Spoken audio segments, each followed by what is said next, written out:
How rich are Bill and Hillary Clinton? No one knows exactly, but since Bill left office, he's made more than $126 million in speaking fees. A new film called Clinton Cash, Everything is for Sale, says Bill got a lot of that money because people paid to get favors from Hillary. Before she became Secretary of State, he got a little less than $200,000 per speech. Something happened in late 2008. His speaking fees skyrocketed after he'd been out of office for years. The reason was his wife had become Secretary of State. In fact, 11 of the 13 speeches for which Bill Clinton has been paid $500,000 or more occurred precisely when Hillary was the most powerful diplomat in the world. Suddenly, he got double or triple his previous speaking fees. That movie, which comes out this summer, is based on the book Clinton Cash, How Foreign Businesses and Governments Made Bill and Hillary Rich. The author, Peter Schweitzer, joins us now.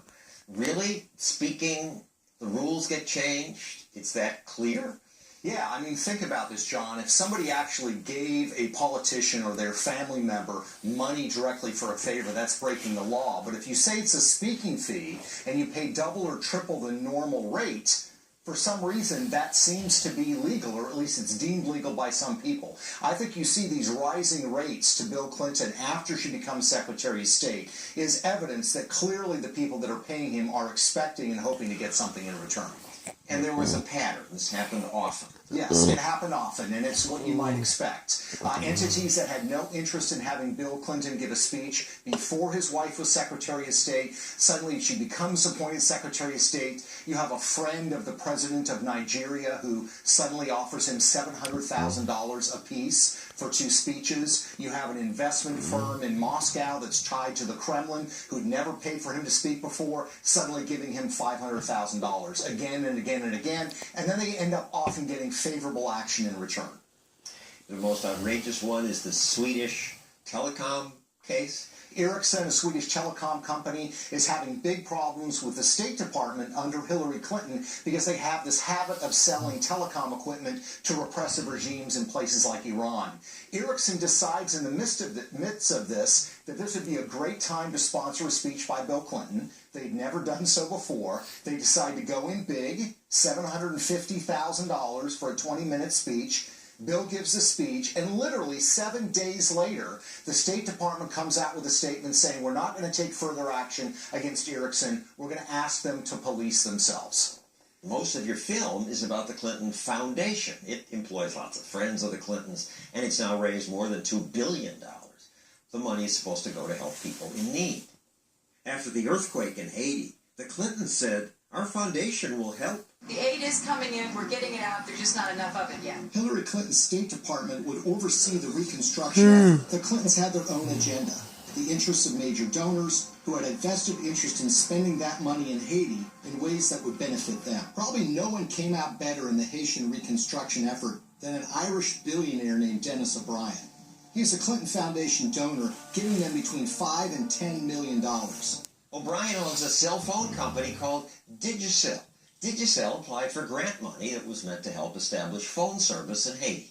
4 weeks after their application, Digicel actually sponsored a speech for Bill Clinton in Jamaica, and they paid him $225,000. And as it turns out, within 4 months of that speech, Digicel would receive the first installment of that grant money.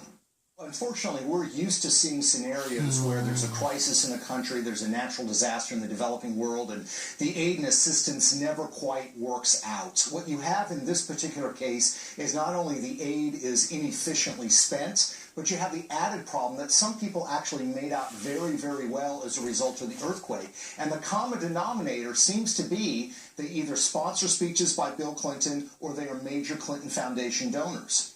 Were there people who made out really well who didn't do either of those things? It's hard to find them. There are instances of people that had a lot of experience in reconstruction and dealing with disaster situations who went to Haiti who didn't get contracts. Your film points out that at one point the Haitian government decided one company should get a permit to mine for gold in Haiti. What company did they select to get this gold mining permit? A company called VCS Mining. VCS Mining had very little experience in gold mining, but what did they have? They had connections. Shortly after they got that concession, someone joined their board of directors. It just happened to be Tony Rodham, brother of Hillary Rodham Clinton. I imagine they would say, look, this was the Haitian government giving out the grant. Right, but at this time, this is when the Clintons, Bill Clinton as the UN representative in Haiti, Hillary as Secretary of State, are literally doling out hundreds of millions of dollars in grants. VCS Mining, where Hillary Clinton's brother is on the board, has no experience in mining. Of all the companies out there, why did the Haitian government pick this one company? And I think it has to do with the fact that the Clintons are doling out so much money in this country. I assume you went to the foundation and asked for explanations. I assume you went to these companies. Yes, we did. We didn't get much in the word of a response. And what you usually get is that it's a coincidence.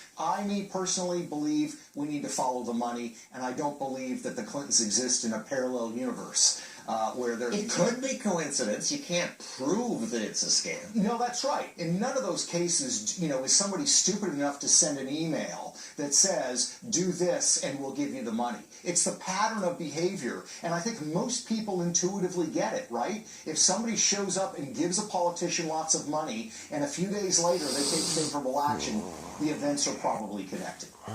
Thank you, Peter Schweitzer. We look forward to the final cut of the film. Next, I was on vacation, and who do I see? My goodness, it's Bill and Hillary holding hands on the beach. So, Hillary and I had lunch. Really? I'll tell you some of what happened that made her ignore me like this. Next.